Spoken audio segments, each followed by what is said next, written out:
देश का सबसे बड़ा डाका डालने वाला डाकू के खिलाफ गोंदलपुरा के लोग पिछले 2 सालों से जो अनिश्चितकालीन धरना कर रहे हैं और इतने दिनों में जो अभी तक कोई सुध नहीं लिया, इसके लिए धिक्कार दिवस के रूप में आज मना रहे हैं। इसके लिए आप सभी को बहुत बहुत धन्यवाद। यहाँ उपस्थित देश के जितने भी बुद्धिजीवी और कई आंदोलनों के साथी, क्षेत्र के प्रतिनिधि और यहाँ उपस्थित क्षेत्र के तमाम दूर दराज से आए हुए माताएं, भाई बहनों, सभी को मेरा नमस्कार, जोहार। और जितने भी मीडिया बंधु हैं उन्हें भी कि आज बड़कागांव की इस दुर्दशा जो होने वाली है उसकी इस आवाज को शासन प्रशासन तक पहुंचाएंगे, उसके लिए भी बहुत बहुत धन्यवाद। ज्यादा बोलने के लिए समय नहीं दिया गया है, इसलिए मैं ज्यादा तो नहीं कहूंगा, लेकिन ये लड़ाई सिर्फ गोंदलपुरा की है ऐसी बात नहीं है। अगल बगल के जितने भी क्षेत्र के लोग हैं यही सोचते हैं कि गोंदलपुरा ना उजड़ रहा है, हमको क्या होने वाला है। सारे लोग इसी गलतफहमी में हैं। लेकिन आजादी बचा आंदोलन के राष्ट्रीय संयोजक डॉक्टर मित्रेश तांगी ने आपको नक्शे में दिखा दिया कि पूरे बड़कागांव प्रखंड में 1 या 2 ही गांव बचने वाले हैं, वो भी पूरी तरीके से बचने वाले नहीं है। और अगर हम केरेडारी क्षेत्र में ले लें तो केरेडारी क्षेत्र में 1 या 2 ही गांव है वो बचने वाले हैं, वरना केरेडारी क्षेत्र में भी सारा गांव खत्म होने वाला है। ये बात अलग है कि कोई 5 साल बाद उजड़ेगा, 10 साल बाद उजड़ेगा, लेकिन उजड़ना सभी को है, क्योंकि इन तमाम जो 30-40 परियोजनाएं हैं, इससे कहीं कोयला स्टॉक के नाम पर, कहीं रास्ते बनाने के नाम पर, तो कहीं माइनिंग करने के नाम पर, तो कहीं सामान स्टॉक करने के नाम पर तरह तरह से सभी गांवों को चिन्हित करके पूरे नक्शे से गायब करने की प्लानिंग बना रखा है। अब आपको विचार करना है कि हम बचे या फिर बस हम तमाशा देखते रहे कि अभी तो वो लोग गुजर रहे, हमको क्या जाता है। तो आग जंगल में लगेगी तो उजड़ेंगे सभी, ना कोई बरगद बचेगा जो आंधी को तूफान में बदलता है, ना कोई बांस बचेगा जो आपसी रगड़ से चिंगारी को पैदा करता है। ये जो आग लगा है इसमें जलना सबको है। अभी ही मौका है कि इस गोंदलपुरा के जो सशक्त लड़ाई है, इस लड़ाई से ही इस आग को बुझाया जाए। ये लड़ाई को इतनी मजबूत किया जाए कि पूरे कर्णपुरा में कोई कंपनियां आने के लिए सोचना पड़े। इस कदर आज बड़कागांव कि इस गोंदलपुरा की लड़ाई को मजबूत करना पड़ेगा। और यहीं से ये शुरुआत हम लोग लेकर पूरे कर्णपुरा में घूम के ये मैसेज देना पड़ेगा, एक गांव को बचाने के लिए रणनीति बनाना पड़ेगा, तभी हम इस क्षेत्र को बचा पाएंगे, वरना बहुत भयावह स्थिति होने वाली है। अभी से पूर्व में जितने भी परियोजनाएं खुली हैं, उस परियोजनाओं का रिजल्ट हमारे सामने क्या है? लोग कहते हैं विकास हुआ, विकास हुआ। क्या विकास हुआ? आज हमारे सामने पिपरवार परियोजना है। पिपरवार परियोजना में एक भी वहां का कोई बड़ा ठेकेदार स्थानीय आदमी नहीं है।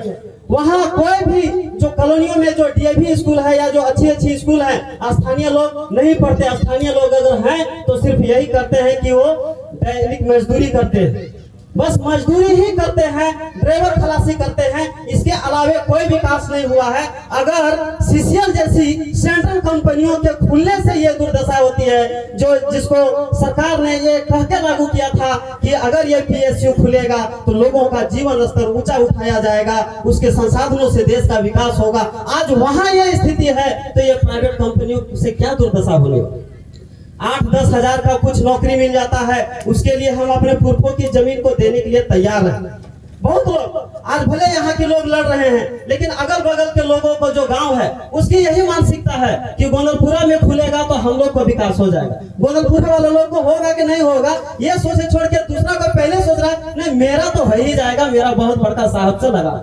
सारे लोगों का यही भ्रम है, लेकिन ये भरम में रहने की जरूरत नहीं है। ये आपको कुछ देने उड़ने वाला नहीं है, ये सिर्फ लुटेरा है और सिर्फ लूटने आया है और तरह तरह से लूटने के हथकंडे अपना रहा है। सोचिए अगर ये जमीन था तो आपके पुरखों कई हजारों साल से इसी जमीन में जीते खाते आ रहे हैं। आपके पुरखे सरवाइव किए क्योंकि ये जमीन था और इसे हम वन उपज करके अपने आने वाली पीढ़ियों का पेट भर रहे थे। लेकिन आप सोचिए अगर ये जमीन नहीं रहेगा, आपके सरवाइव करने के लिए जमीन के नीचे कोयला था, ये कोयला भी निकाल लेगा, 1200-1500 फीट नीचे से माइनिंग होगा, आपके पीने के लिए पानी तक नहीं रहेगा।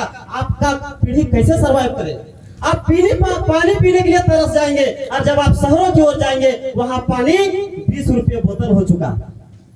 तो सोचिए कि दिन भर में जितनी पानी की जो जरूरत होगी पूरे परिवार का जोड़ के देखिए, अभी जो मुफ्त में हवा मिल रहा है, मुफ्त में पानी मिल रहा है, मुफ्त में भोजन मिल रहा है, कुछ हो या ना हो आप पेट तो भर रहे हैं, लेकिन अगर ये जमीन चला गया तो क्या आप क्या खाएंगे? कोयला खाएंगे कि रुपया खाएंगे? कुछ भी कर ले आपको ये जमीन बचाना ही पड़ेगा, क्योंकि इसके बगैर आपकी आने वाली पीढ़ियां आबाद नहीं हो सकती है, बच नहीं सकती है। फिर आप अपना पहचान खो के दर दर ठोकरे खाते फिरेंगे, आप अपने पहचान के लिए मोहताज हो जाएंगे। अगर आपको अवश्य जाति आय बनाना पड़ेगा ना, आज गर्व से कहते हैं कि हम झारखंडी हैं। पता है क्यों कहते हैं? क्योंकि आपके पास खतियान है। आज हम पुरखों को याद करते हैं कि आज उन्होंने हमारे लिए जमीन बना कर गया, और वो जो खतियान में दर्ज है, जब जमीन जाने के बाद ये खतियान ही नहीं रहेगा, आप अवश्य जाति आय भी बना पाएंगे? आप झारखंडी होंगे कि रिफ्यूजी होंगे, ये पहचान का संकट हो जाएगा। साथ ही साथ आज जहाँ भी परियोजनाएं खुलती है, दूसरे राज्य के लोग बड़े पैमाने पर यहाँ आते हैं, और यहाँ के लोग रिफ्यूजी बन के दर दर के भिखमंगों की जिंदगी जीते घूम रहे हैं। तो अभी भी समय है कि क्षेत्र के तमाम जनता को, गोंदलपुरा को, आंदोलन को मजबूत करना चाहिए। बातें बहुत कुछ है, लेकिन ज्यादा नहीं कहेंगे। इतनी बात आपको समझना पड़ेगा कि चाहे वो राज्य सरकार हो, चाहे केंद्र सरकार हो, कोई भी आज के जो केंद्रीकरण व्यवस्था है उसके खिलाफ जनहितकारी विकास मॉडल पर कोई काम करने के लिए तैयार नहीं है। और दुर्भाग्य से देश में एक ऐसा प्रधानमंत्री मिला है जो चाहता है कि देश की जितनी भी संपदा है सब हमारे प्यारे मित्र को ही दे दिया जाए। चाहे वो बंदरगाह की बात हो, चाहे एयरपोर्ट की बात हो, चाहे सड़कें की बात हो, चाहे रेल की बात हो, चाहे जिस चीज की भी बात हो, चाहे वो वक्फ बोर्ड का जमीन हो, चाहे वो सरना मसना का जमीन हो, भूमि लैंड बैंक बनाकर झारखंड की लाखों एकड़ जमीन डाल दिया भूमि बैंक में, ताकि उनको पर्यटकों को दिया जा सके। इस तरीके से स्वामित्व योजना के नाम पर पूरे देश की जो सामुदायिक जमीन है, तमाम जमीन को कॉर्पोरेटों को देने के लिए तरह तरह के जुगत लगाए रहे हैं, और इनका सिर्फ एक ही मकसद है कि बस कोई ना रहे, सिर्फ हमारा एक ही मित्र अडानी रहे, सारा चीज इन्हीं के पास हो, सब लोग इसके बस ग्राहक बनकर रहे। इस योजना में काम चल रहा है। तो मोदी जी तो अपना तय कर चुके हैं, अब बचाना हम लोग का है। आज भूमि अधिग्रहण का कानून है, इस कानून का कोई पालन नहीं होता है, यहाँ के लोग विरोध करते हैं। पर्यावरण लोक सुनवाई का सवाल हो, सामाजिक आंदोलन का सवाल हो, जितने भी कानून में प्रावधान है उसमें आज 80% लोगों की सहमति चाहिए ग्राम सभा। क्या सहमत है? क्या अगर सहमत रहते तो आज 2 सालों से धरना में कौन बैठे? क्या वो लोग गोंदलपुरा के लोग नहीं है? लेकिन फिर भी तमाम रिपोर्ट फर्जी बना कर, फर्जी ग्राम सभा कर करके, फर्जी अंगूठा लगा कर ये डीसी साहिबा आपके खिलाफ में कलम चलाने का काम करते हैं। अरे इतना तो झुमका नहीं गिरा होगा डीसी साहिबा जितना आप गिर रही इन कंपनियों के चक्कर में। आप सोचिए कि आप क्या खाएंगे? अडानी आपको पैसा दे दिया है तो क्या आप पैसा ही खाएंगे? अरे हमको जिंदा रहने के लिए अनाज ही खाना पड़ेगा, और ये आपको फैक्ट्री में नहीं मिलेगा। इसीलिए जिस जमीन को आपके पीढ़ियों ने कितने मेहनत से बनाया है, आज देखिए हम लोग को घर का नींव भी खोदना होता है ना, तो हम लोग जेसीबी मशीन लगाते हैं। हिम्मत नहीं होता है कि आज हम उसको अपने से खुद से कोड़े आज। लेकिन आप सोचे कि ये पुरखे इतने बड़े बड़े जो खेत बनाए, इतने बड़ी बड़ी टाड़ बना कर गए, इतने जो जमीन तो पहले ऐसा नहीं था ना, यहाँ तो पहले जंगल था, कोई तो आपके पुरखे ने इस योग्य बनाया।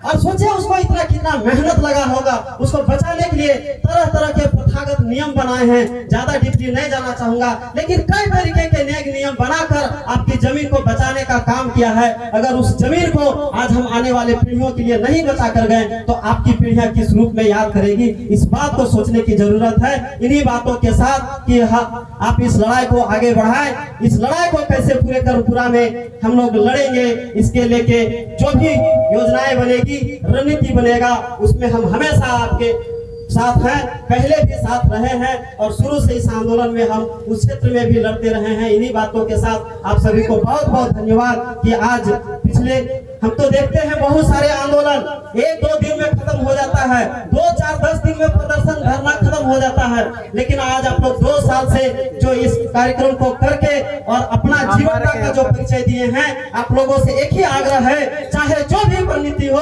जो भी स्थिति आए, इस आंदोलन को सतत बनाए रखे। चाहे यहाँ से हार होगी या तो पूरे सरकार को सोचने पर मजबूर होना होगा, यहाँ से हम एक मजबूत मैसेज देंगे, लेकिन किसी भी परिस्थिति में ये मूवमेंट को बंद नहीं करना है। ये धरना अनिश्चितकालीन तक, जब तक इस लड़ाई को हम जीतेंगे नहीं, तब तक आप यूं ही चलाते रहिए। इन्हीं बातों के साथ बहुत बहुत धन्यवाद। जोहार। बहुत बहुत धन्यवाद विकास भैया जी आपको।